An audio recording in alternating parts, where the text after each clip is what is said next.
Wave है क्या। Wave, the propagation of disturbances, the propagation of energy, propagation of energy through disturbances, through disturbances is called wave. Propagation of energy through disturbances, disturbances के through energy का propagate होना, उसको अपन wave motion कहेंगे। For example, जैसे एक particle, उसको अपने एक स्टोन है और स्टोन को पानी में छोड़ा, तो स्टोन जब पानी को हीट करेगा, वाटर सरफेस को हीट करेगा, तो उसकी पोटेंशियल एनर्जी वो किसको देगा, वाटर सरफेस को देगा। और वाटर पार्टिकल्स वो एनर्जी लेकर क्या करेंगे, अप एंड डाउन मोशन करेंगे, और अप एंड डाउन मोशन करते हुए अपनी एनर्जी को अपने नेबर पार्टिकल को ट्रांसफर करेंगे। इस टाइप से अपन कह रहे हैं कि ड्यूरिंग वेव मोशन केवल एनर्जी एक पॉइंट से दूसरे पॉइंट तक प्रोपागेट होती हैं, पार्टिकल या मीडियम पार्टिकल वो प्रोपागेट नहीं होते। मीडियम पार्टिकल अपनी मीन पोजीशन पर केवल ऑसिलेटरी मोशन करेंगे। The propagation of energy through disturbances is called wave, and during wave motion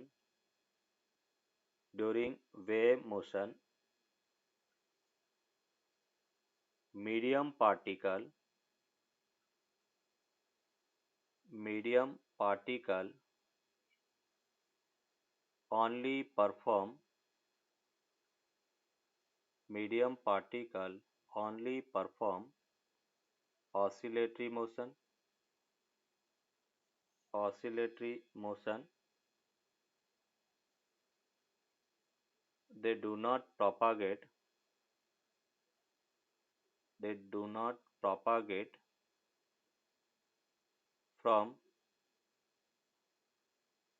one point to another point, one point to another point. जब अपन कह रहे कि वेव मोशन में medium particle केवल oscillatory motion करेंगे अपनी mean position पर, वो एक पॉइंट से दूसरे पॉइंट पर प्रोपागेट नहीं होते हैं, इसका मतलब during wave motion the speed of wave and speed of particle will be different.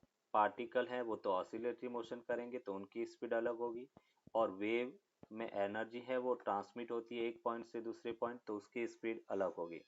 तो नेक्स्ट पॉइंट बेटा अपन देखेंगे कि wave motion during wave motion the speed of particle the speed of particle will be different from the speed of wave।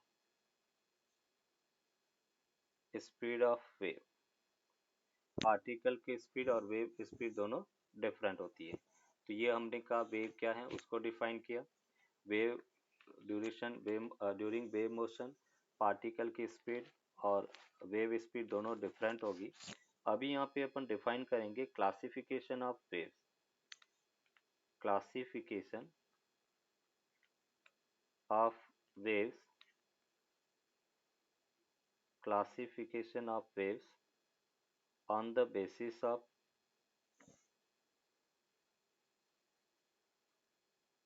Medium.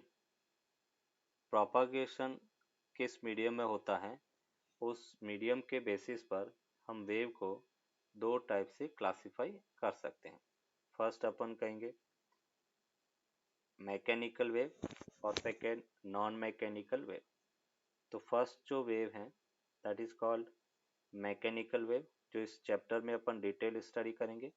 Mechanical wave को अपन elastic wave भी कहते हैं, mechanical wave and second और उसको elastic wave भी कहेंगे। और second जो वेव है that is non mechanical wave, non mechanical wave. First mechanical और इलास्टिक वेव, और सेकेंड है non mechanical wave. Mechanical wave, that means wave that required elastic medium for propagation. The wave that required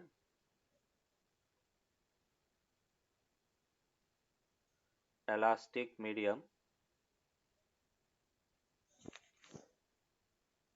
the wave that required elastic medium for propagation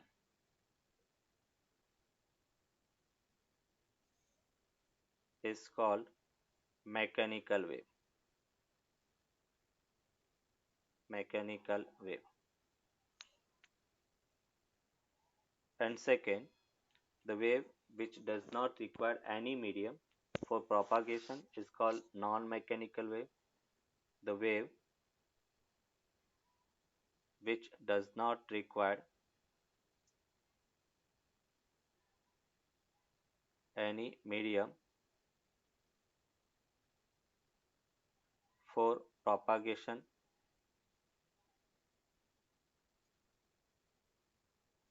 is called non-mechanical wave. Non-mechanical wave. ये दो type का on the basis of medium particle हम इसको classify कर रहे हैं, mechanical and non mechanical wave. बेटा clear बेटा? Mechanical wave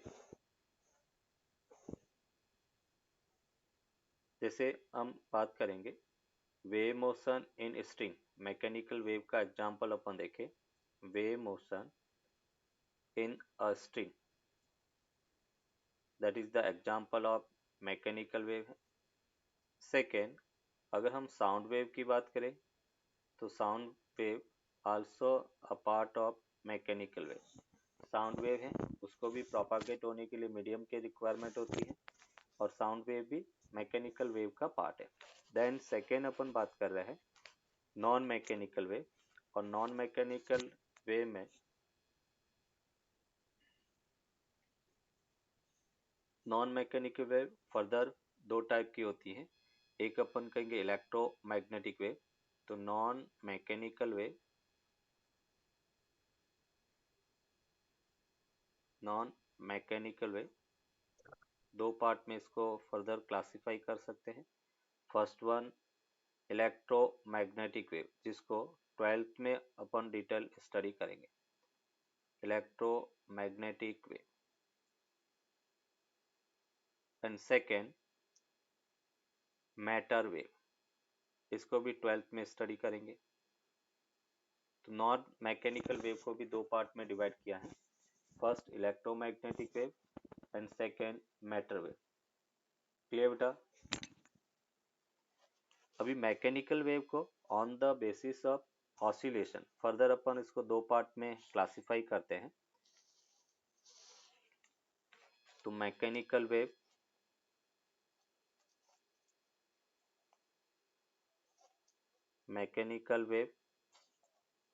on the basis of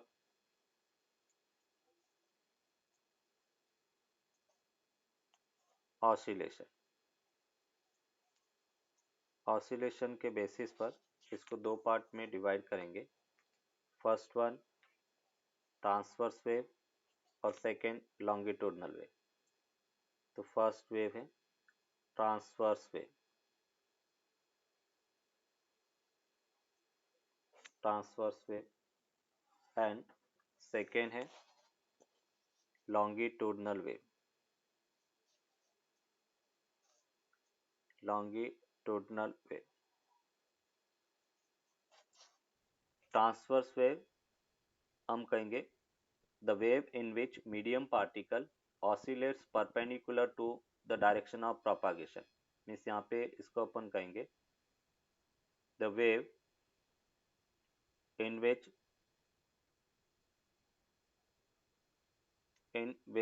the medium particle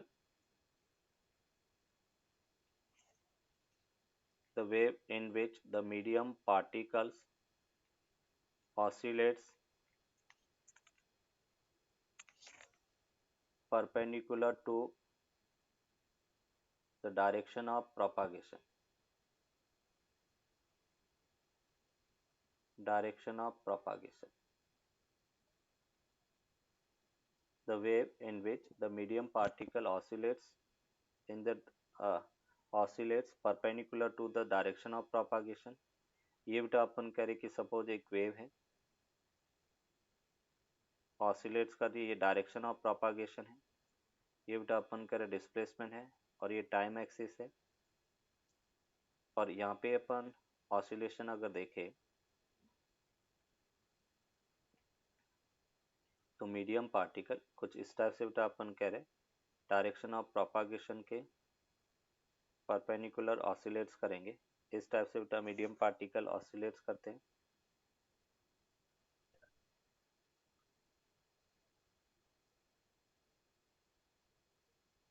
तो इस टाइप की वेव को अपन ट्रांसवर्स वेव कहेंगे. जब ट्रांसवर्स वेव है तो जहाँ पर डिस्प्लेसमेंट बेटा मिनिमम होता है उसको अपन ट्रफ कहेंगे. तो ये ट्रफ है.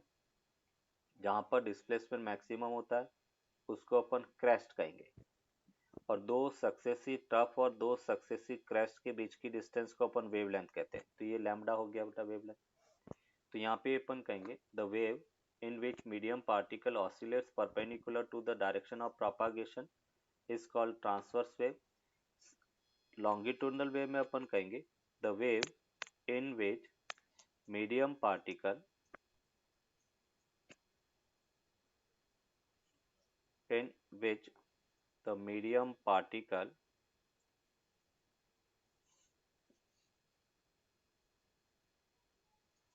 oscillates in the direction of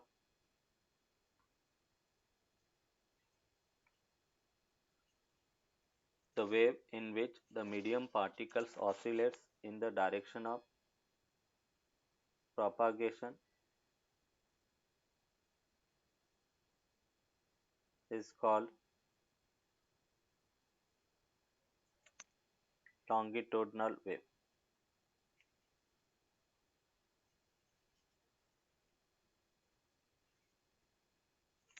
The wave in which the medium particles oscillates in the direction of propagation is called longitudinal wave. कैसे बेटा? ये जैसे अपन कह रहे कि डायरेक्शन ऑफ प्रोपागेशन है और इसके अंदर मीडियम पार्टिकल कुछ इस टाइप से ऑसिलेट करेंगे. जैसे एक स्प्रिंग बेटा ऑसिलेट करती है. तो यहाँ पर ये डेंसिटी कम, फर्दर डेंसिटी बेटा ज़्यादा, फिर डेंसिटी कम. इस टाइप से अपन कह रहे कि in the direction of propagation जहाँ पे बेटा डेंसिटी ज़्यादा होता है उसको अपन कहेंगे कंप्रेशन. जहाँ पर डेंसिटी कम उसको अपन कहेंगे रेयर फ्रैक्शन. Rare fraction. तो जब अपने को डिफरेंस पूछा जाए तो हम कहेंगे in longitudinal wave compression and rarefaction are form. In transverse wave crest and trough are form. दो सक्सेसिव रेयर फ्रैक्शन और दो सक्सेसिव कंप्रेशन के बीच की डिस्टेंस को अपन वेवलेंथ कहेंगे. तो ये बेटा फर्स्ट जो डिफरेंस है वो क्या है? ट्रांसवर्स वेव में medium particle direction of propagation के परपेंडिकुलर ऑसिलेट करेंगे और लॉन्गिट्यूडनल वेव में in the direction of propagation oscillate करेंगे. जैसे एक स्प्रिंग है, स्प्रिंग को अगर हम खींच के छोड़ेंगे तो स्प्रिंग में जो वेव बनती है that is the example of longitudinal wave. Second point, in transverse wave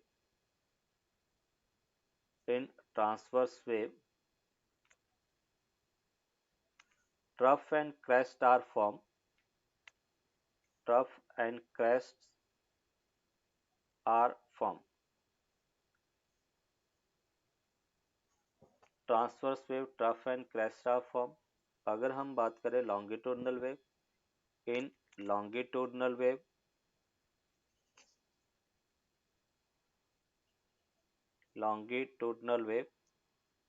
compression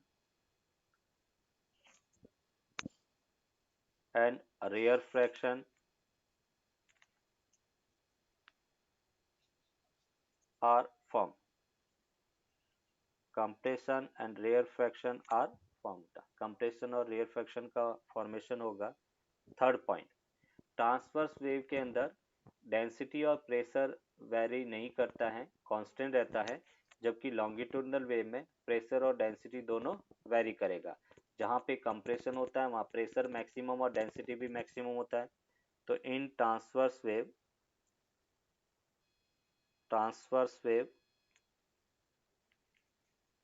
pressure and density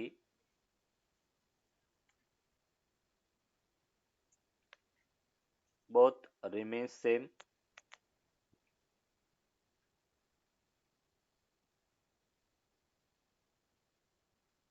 In longitudinal wave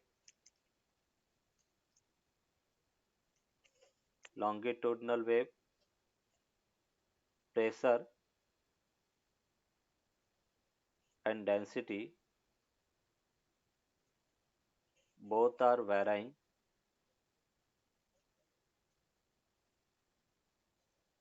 Hence, we also called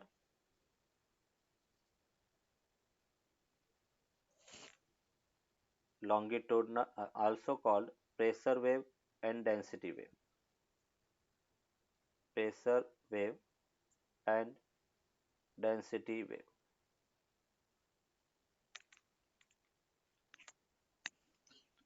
हो सकती है. तो फोर्थ पॉइंट है, transverse wave can propagate. Transverse wave can propagate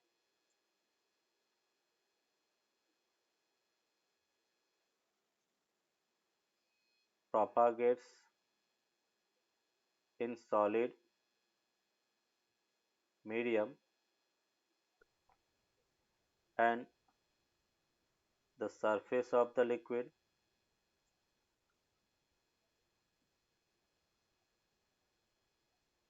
Surface of the liquid. For example, इसका बेटा example अपन देखें तो हम ये कह सकते हैं wave motion in a string, that is the example of transverse wave. Wave motion in string, that is the example of transverse wave है. अगर हम लॉन्गिट्यूडनल वेव की बात करें तो हम ये कह सकते हैं longitudinal wave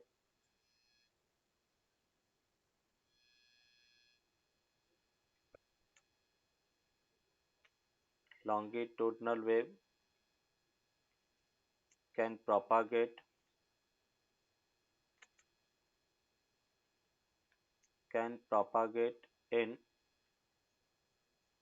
all three mediums, liquid, all three mediums, solid, liquid, as well as gases. और इसका एग्जाम्पल अगर हम देखें तो हम ये कह सकते हैं sound wave, that is the example of longitudinal wave. और साउंड वेव बेटा लिक्विड, सॉलिड और गैस तीनों मीडियम में प्रोपागेट कर सकती है. अगर बेटा आपको पूछा जाए कि वाटर वेव है वो किस टाइप का नेचर रखती है, सॉलिड या वाटर वेव ट्रांसवर्स नेचर रखती है या longitudinal. Classification of mechanical wave on the basis of oscillation अपने देखा, ऑसिलेशन की डायरेक्शन के बेसिस पर. तो फर्स्ट हमने कहा transverse, second longitudinal. Transverse wave में हमने कहा medium particle direction of propagation के परपेंडिकुलर ऑसिलेट्स करते हैं, और लॉन्गिट्यूडनल में in the direction of propagation oscillates करते हैं. Clear. A wave a function y equals to f of ax plus minus pt will represent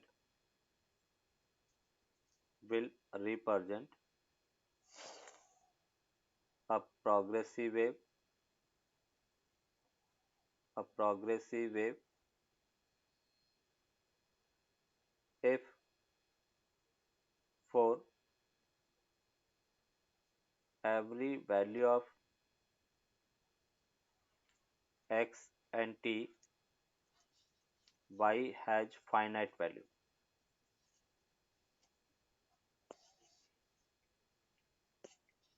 The function y equals to f of x, ax plus minus bt will represent a progressive wave if for every value of x and t, y has finite value. x और t की हर value के corresponding y finite हो तो उस equation को अपन progressive wave कह सकते हैं. फॉर एग्जांपल, जैसे अपने पास एक फंक्शन है y equals to ln ax plus bt. हमें बेटा ये प्रूव करना, बताना है कि कौन सी वेव कौन सी इक्वेशन है वो वेव मोशन को रिप्रेजेंट करती है और कौन सी इक्वेशन वेव को रिप्रेजेंट नहीं करती है. दूसरा है y equals to e to the power ax plus bt. Third अपने पास इक्वेशन है y equals to e to the power minus ax plus bt. And fourth equation है y equals to 1 upon 1 plus x minus bt. तो और उसका square. अभी इसमें से कौन सी इक्वेशन वेव को रिप्रेजेंट करती है या नहीं. फर्स्ट इक्वेशन को अगर अपन देखें तो हम x और t की वैल्यू, अगर x और t जीरो रखते हैं तो ln जीरो नॉट डिफाइंड होता है, तो ये अपन कह रहे कि वेव को रिप्रेजेंट नहीं कर सकती क्योंकि सभी वैल्यू के कोरस्पॉन्डिंग ये फाइनाइट नहीं है. फिर अपन x और t इसमें अगर इनफाइनाइट रखते हैं तो y इनफाइनाइट हो गया. इसका मतलब ये भी every value of x and t y finite नहीं है. इसकी अगर अपन बात करें तो ये x और y की हर x और t की हर वैल्यू की कोरस्पॉन्डिंग y फाइनाइट है. कैसे? x और t उसको अगर मैं यहाँ पर x की वैल्यू को अगर मैं इनफाइनाइट रखता हूँ तो 1 upon minus 1 upon e to the power infinity बेटा जीरो होगा. और x और t की वैल्यू अगर जीरो रखता हो तो 1 upon e to the power zero 1 होता है. तो 1 और अपन कह रहे जीरो के बीच में इसकी वैल्यू है. इसका मतलब ये every value of x and t y बेटा फाइनाइट है. अगर इसमें भी बेटा x और t की वैल्यू इन्फिनिटी रखता हूँ तो 1 अपॉन इन्फिनिटी जीरो हो गया और जीरो रखूंगा तो 1 हो गया. तो ये दोनों अपन कह रहे कि वेव मोशन को रिप्रेजेंट करेंगे. ये प्रोग्रेसिव वेव है, प्रोग्रेसिव वेव को रिप्रेजेंट करता है. अभी अपन करें इस इक्वेशन को देखकर हम ये कैसे पता लगा सकते हैं कि कौन सी वेव किस डायरेक्शन में जा रही है. तो अगर अपने पास for example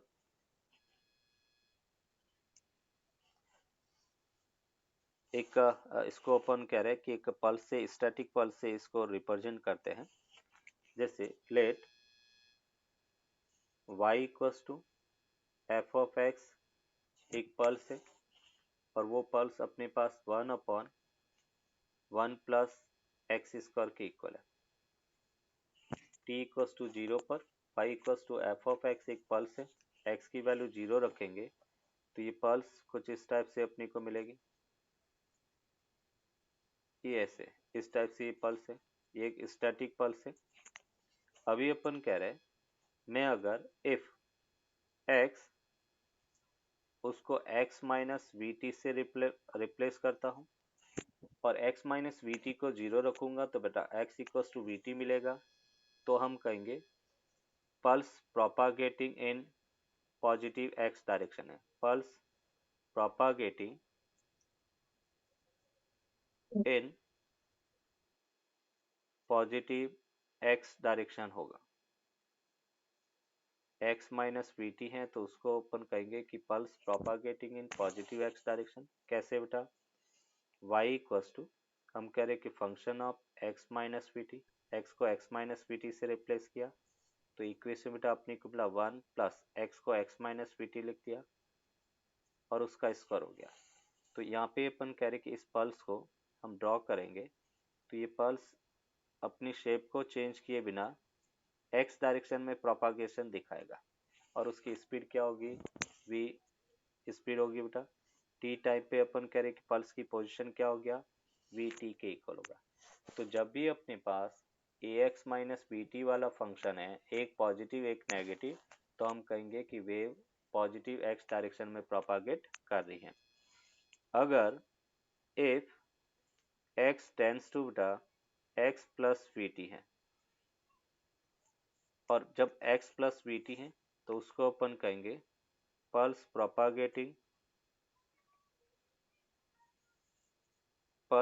प्रोपागेटिंग in negative x direction,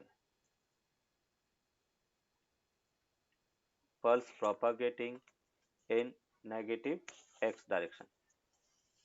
और यहाँ पे अपन कहेंगे y equals to x plus v t बेटा, और नेगेटिव एक्स डायरेक्शन में अगर प्रोपागेट कर रही है तो उस पल्स की इक्वेशन क्या होगा, एक्स प्लस वी टी बेटा और उसका whole square.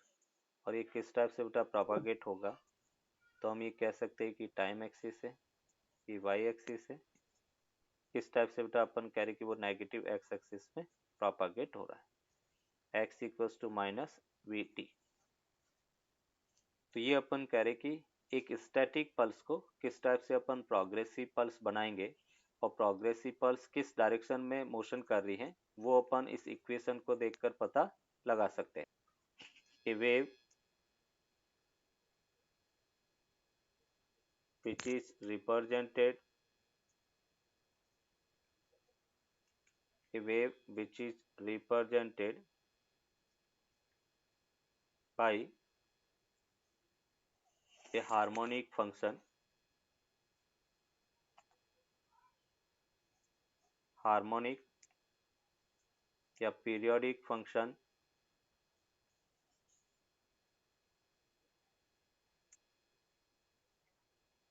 y equals to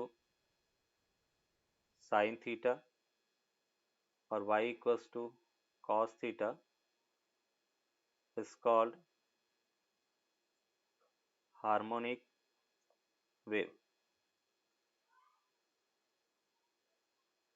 trigonometric function जो periodic function y equals to sine theta cos theta है उसके फॉर्म में रिप्रेजेंट करें तो उसको अपन हार्मोनिक वेव कहेंगे।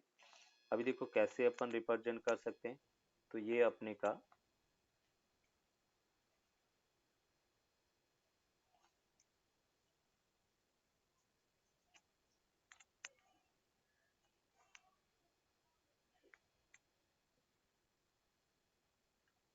ये अपने पास एक इक्वेशन है बेटा, ये y है, ये अपने पास टाइम एक्सिस है, ये अपन कह रहे कि ओरिजिन है। अभी अपन कह रहे कि किसी मोमेंट पर एक x डिस्टेंस पर एक पार्टिकल है, ये पार्टिकल अपन कह रहे कि x डिस्टेंस पर है, और इस पार्टिकल का डिस्प्लेसमेंट बेटा वाई पी है। तो मैं ये कह सकता हूँ कि p पॉइंट है, उसका जो पोजीशन है बेटा, ये जैसे अपन कह रहे कि इसका मैक्सिमम एम्पलीट्यूड बेटा प्लस ए है, मिनिमम एम्पलीट्यूड माइनस ए है। तो अपन लिख सकते हैं बेटा p पॉइंट की पोजीशन किसी टाइम t पर y p equals to A sine theta के इक्वल होगा, और थीटा बेटा क्या होता है, एंगल होता है।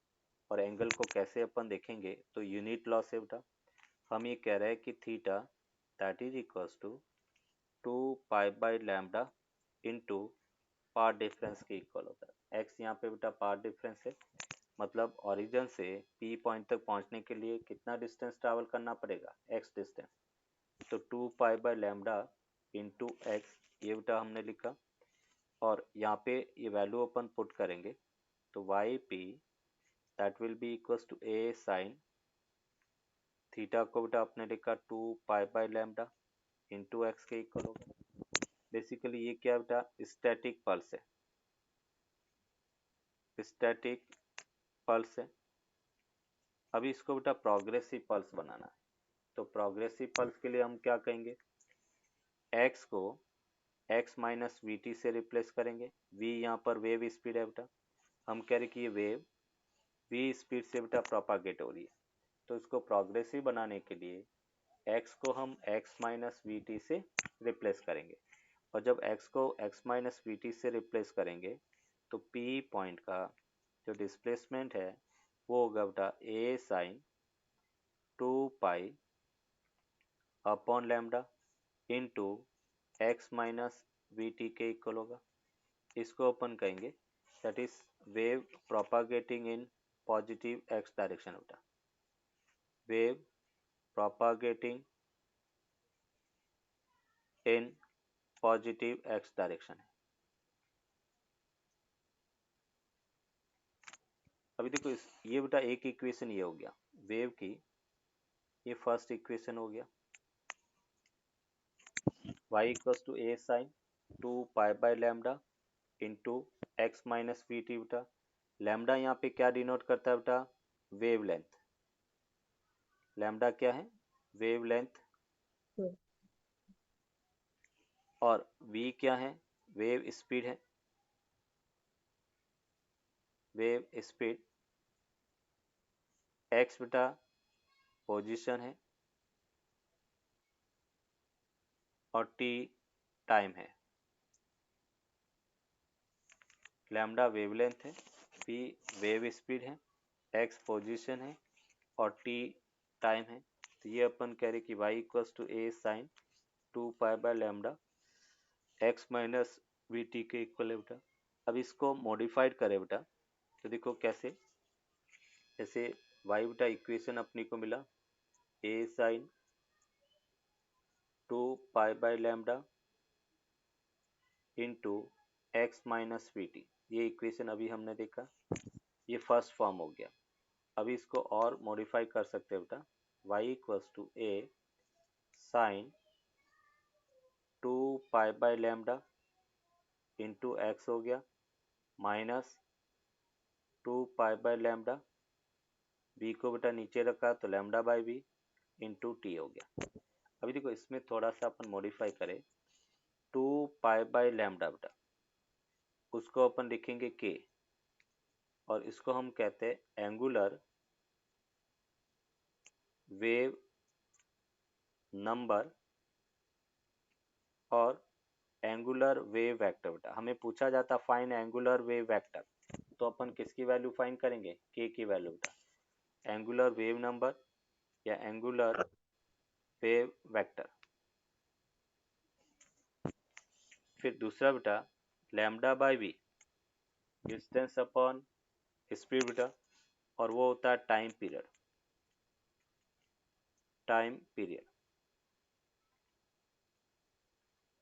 तो देखो यहाँ से अभी नया इक्वेशन क्या मिला बेटा, y equals to A sine के x minus 2 pi by T into बेटा टी के इक्वल होगा, और 2 पाई बाय टी है, कैपिटल टी है, उसको अपन क्या लिखेंगे 2 pi by T that is equals to omega के इक्वल होगा। इसको बेटा अपन कहेंगे एंगुलर फ्रीक्वेंसी। क्या कहेंगे बेटा, एंगुलर फ्रीक्वेंसी।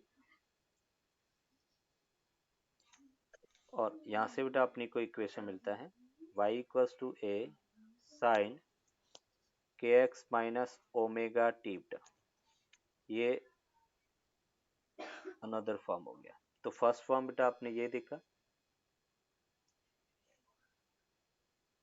सेकेंड इसको थोड़ा सा मॉडिफाई किया तो हमें ये इक्वेशन मिला,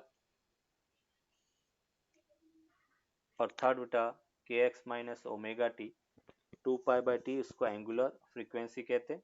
और ओमेगा को बेटा अपन एक ये भी लिख सकते हैं, ओमेगा एक तो होता है बेटा 2 पाई बाय टी और दूसरा होता है बेटा 2 पाई एफ, ये भी ओमेगा की वैल्यू है। और जो एफ है उसको बेटा अपन कहेंगे angular frequency, sorry linear frequency. F जो है वो लीनियर फ्रीक्वेंसी है,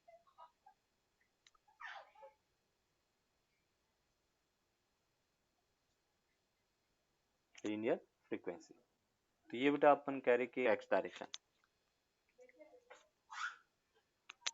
वेव propagating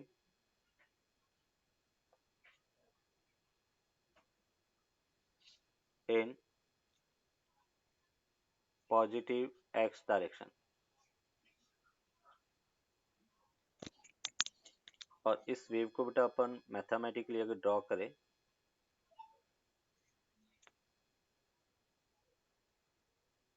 ये अपन कह रहे कि wave propagating in positive X direction है। अगर अपने पास y equals to a sine omega T minus K X है बेटा, ये भी wave propagating in positive X direction है विथ फेज डिफरेंस वेव प्रोपागेटिंग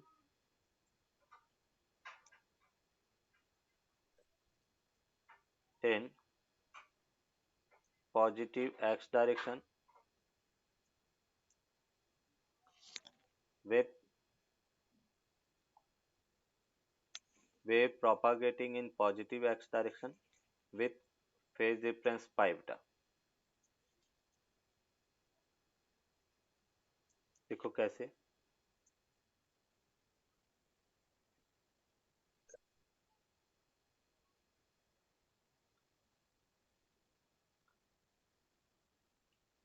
यहाँ पे बेटा वेव है वो नीचे से स्टार्ट होगी इस टाइप से,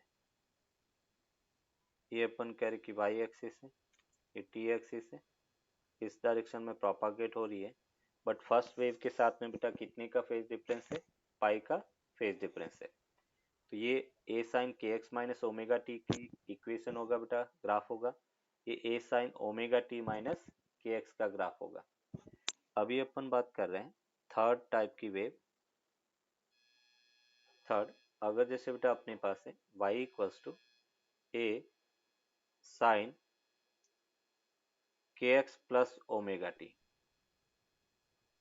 that is wave propagating in बेटा negative x direction, wave propagating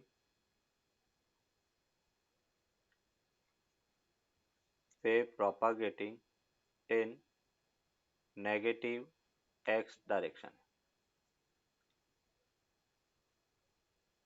और वेव किस टाइप से बेटा नेगेटिव एक्स डायरेक्शन में प्रोपागेट होगी, ये जैसे अपने पास पाई है, ये इस डायरेक्शन में प्रोपागेट हो रही है, और ये वेव बेटा अपन कह रहे कि इस टाइप से होगी, ये इस डायरेक्शन में v स्पीड से प्रोपागेट हो रही है, ये बेटा टाइम एक्सिस है, ये y है। इसका इक्वेशन अपन लिखेंगे a साइन के X plus omega T.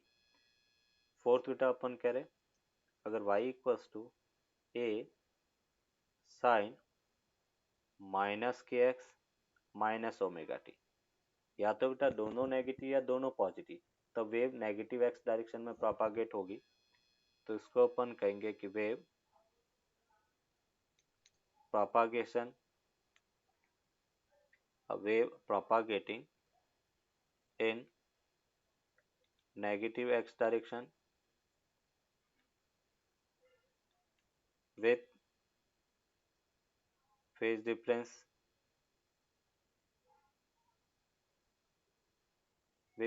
difference pi बेटा। पाई फेज शिफ्ट के साथ में अपन कह रहे कि प्रोपागेट होगी,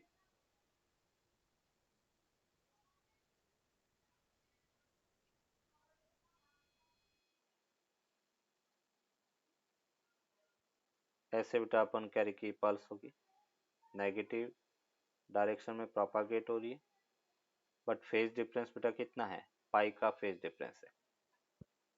तो ये अपन कह रहे कि कौन सी वेव बेटा किस डायरेक्शन में प्रोपागेट होगी, उसका क्या मीनिंग है वो अपने यहाँ पे देखा।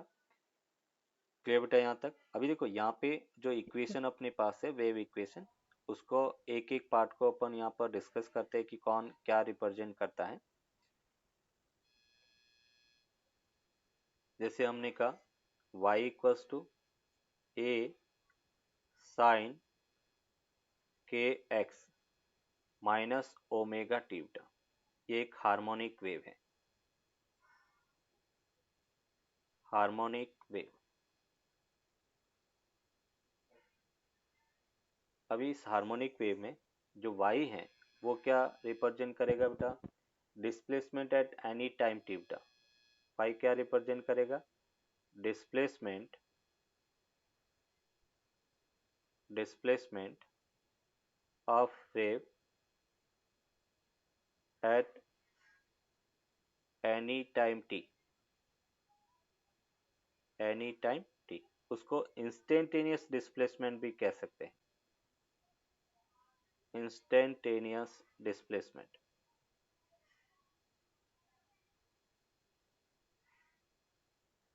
ये जो है उसको हम कहेंगे एम्पलीट्यूड।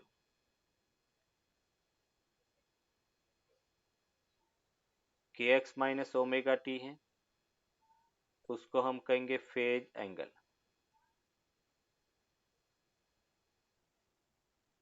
के जो है, के यहाँ पर 2 पाई बाई लैम्डा है, इसको हम कहेंगे एंगुलर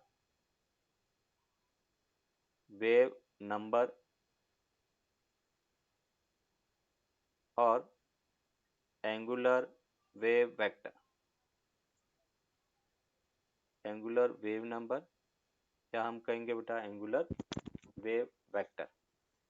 ओमेगा जो है उसको बेटा अपन लिख सकते हैं 2 पाई बाई टी या 2 पाई, इसका यूनिट अगर देखें बेटा, जैसे एंगुलर वेव नंबर है उसकी यूनिट की बात करें, ऐसा unit,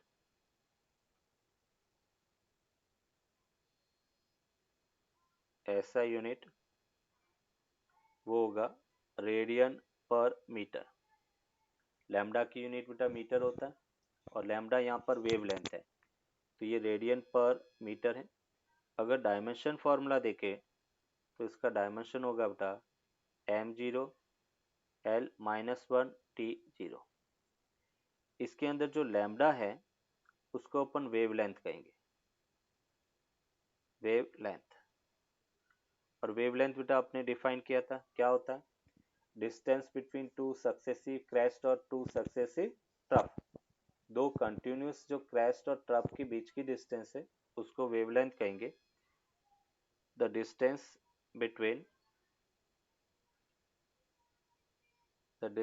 between two successive crest और ट्रफ, उसको वेवलेंथ कहेंगे। दूसरा बेटा हम ये कह सकते हैं the distance travel by wave in one time period. एक टाइम पीरियड के अंदर जो वेव डिस्टेंस ट्रैवल करती है उसको वेवलेंथ कहेंगे। तो दूसरे में हम ये कह सकते हैं द डिस्टेंस ट्रैवल्ड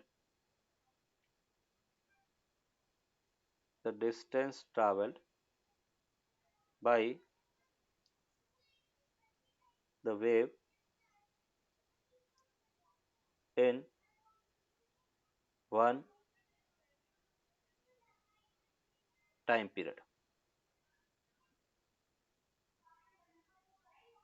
उसको अपन वन वेवलेंथ कहेंगे। दूसरी बेटा यहाँ पे एक क्वांटिटी जो हमने कहा ओमेगा, ओमेगा को हम लिखते हैं 2 पाई बाई टी बेटा या 2 पाई एफ बेटा, और उसको हम कहेंगे एंगुलर फ्रीक्वेंसी बेटा, एंगुलर फ्रीक्वेंसी।